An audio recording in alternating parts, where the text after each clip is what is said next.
Deus falou, e foi isto que ele disse: Meu povo, eu, o Senhor, sou o seu Deus. Eu o tirei do Egito, a terra onde você era escravo. Não adore outros deuses. Adore somente a mim.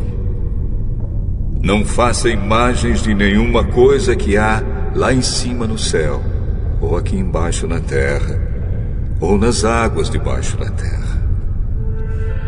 Não se ajoelhe diante de ídolos, nem os adore, pois eu, o Senhor, sou o seu Deus e não tolero outros deuses. Eu castigo aqueles que me odeiam, até os seus bisnetos e trinetos.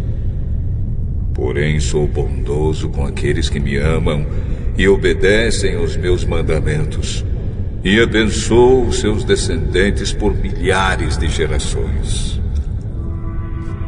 Não use o meu nome sem o respeito que ele merece, pois eu sou o Senhor, o Deus de vocês, e castigo aqueles que desrespeitam o meu nome.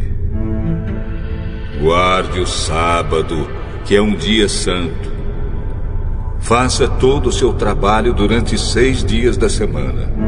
Mas o 7º dia da semana é o dia de descanso, dedicado a mim, o Senhor seu Deus. Não faça nenhum trabalho nesse dia, nem você, nem os seus filhos, nem as suas filhas, nem os seus escravos, nem as suas escravas, nem os seus animais, nem os estrangeiros que vivem na terra de vocês. Em 6 dias eu, o Senhor, fiz o céu, a terra, o mar e tudo o que há neles. Mas no 7º dia descansei. Foi por isso que eu, Senhor, abençoei o sábado e o separei para ser um dia santo.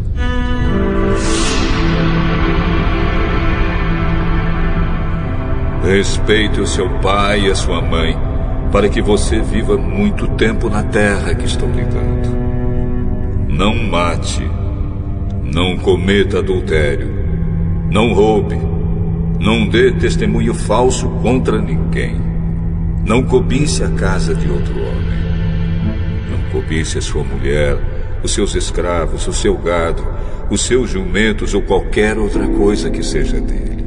Moisés desceu do monte carregando as 2 placas de pedra com os mandamentos escritos nos 2 lados de cada pedra. O próprio Deus havia feito as placas e tinha gravado nelas os mandamentos.